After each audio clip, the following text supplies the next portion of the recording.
Hello শিক্ষার্থী বন্ধুরা, 15ই ফেব্রুয়ারি থেকে 26শে ফেব্রুয়ারি পর্যন্ত দুয়ারে সরকারের ক্যাম্পে যুবশ্রী প্রকল্পের ফর্ম জমানো হবে।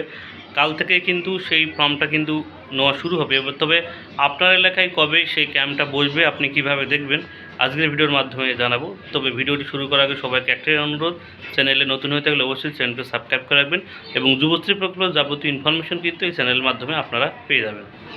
এই ক্যাম্পের লিস্ট দেখতে হলে আপনাকে গুগলে সার্চ করতে হবে wbsportsandYouth.com, লিখে সার্চ করার সাথে সাথে কিন্তু আপনারা লেখার পরে কিন্তু এই ওয়েবসাইটে আপনারা চলে আসবেন। আমি ডেসক্রিপশন বক্সে ওয়েবসাইটের লিঙ্ক দিয়ে দেবো, চাইলে সেখান থেকেও কিন্তু সরাসরি আপনারা ওই অফিসিয়াল ওয়েবসাইটে কিন্তু আসবেন। তারপরে স্ক্রল ডাউন করে হোম পেজের নিচের দিকে আসবেন, দেখবেন লেখা আছে দুয়ারে সরকার ক্যাম্প লিস্ট। এই যে লেখাটা আছে, এই লেখাটার উপর আপনাকে ক্লিক করতে হবে।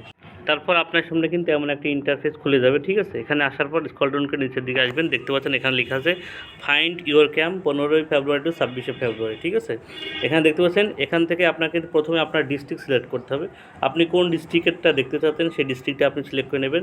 তারপরে এসি অর্থাৎ আপনার বিধানসভার নাম্বারটা কিন্তু দেখতে পাচ্ছেন এখানে কিন্তু দিয়ে দিয়েছে। আবার বিধানসভার নাম্বারটা এখানে সিলেক্ট করতে হবে, কোন বিধানসভার অন্তর্গত সেটা কিন্তু আপনাকে দেখতে হবে, ঠিক আছে। সেটা সিলেক্ট করার পর আপনার ব্লক, সেটা আপনার কোন ব্লকের অন্তর্গত সেই ব্লকটা কিন্তু আপনাকে এখানে দিতে হবে। দেওয়ার পর আপনি দেখতে পাচ্ছেন, দেওয়ার পর এখানে দেখতে পাচ্ছেন সব কিছু দিয়ে দিল। এখানে ভিউ লোকেশন দেখতে পাচ্ছেন, ভিউ লোকেশন এইখানে ক্লিক করলে বা এইখানে ক্লিক করলে কিন্তু আপনার ক্যাম্পের লিস্ট কিন্তু ডাউনলোড হয়ে যাবে, ঠিক আছে। আপনারা এখানে ক্লিক করবেন না, এখানে ক্লিক করলে আপনাদের লোকেশনে চলে যাবে, অর্থাৎ গুগল ম্যাপে চলে যাবে। আর যদি আপনি এখানে ক্লিক করেন তাহলে কিন্তু আপনার পিডিএফটা ডাউনলোড হয়ে যাবে। দেখতে পাচ্ছেন এখানে ক্লিক করার সাথে সাথে কিন্তু আপনার পিডিএফটা ডাউনলোড হয়ে যাবে। এমনভাবে কিন্তু আপনার পিডিএফ ডাউনলোড হয়ে যাবে এবং সেটা ওপেন করে আপনি দেখে নিতে পারবেন আপনার এলাকায় কবে আপনার কিন্তু দুয়ারে সরকার ক্যাম্প বসছে, যেখানে যুবসাথী প্রকল্পের ফর্ম জমানো হবে। দেখতে পাচ্ছেন এখানে কিন্তু পুরো লিস্ট দিয়ে দেওয়া হয়েছে, অর্থাৎ ওয়েস্ট বেঙ্গলের পুরো লিস্ট দেওয়া হয়েছে। তবে আপনি যে দুটো দেখতে পাবেন সেখানেও কিন্তু আপনি এইভাবে পেয়ে যাবেন, ঠিক আছে।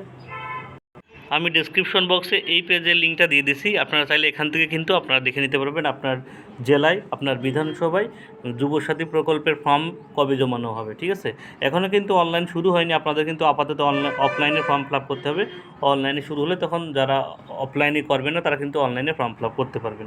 ভিডিওটি ভালো লাগলে অবশ্যই একটা লাইক করুন, শেয়ার করবেন এবং যুবসাথী প্রকল্পের সমস্ত ইনফরমেশন পেতে হলে অবশ্যই চ্যানেলকে সাবস্ক্রাইব করে রাখবেন।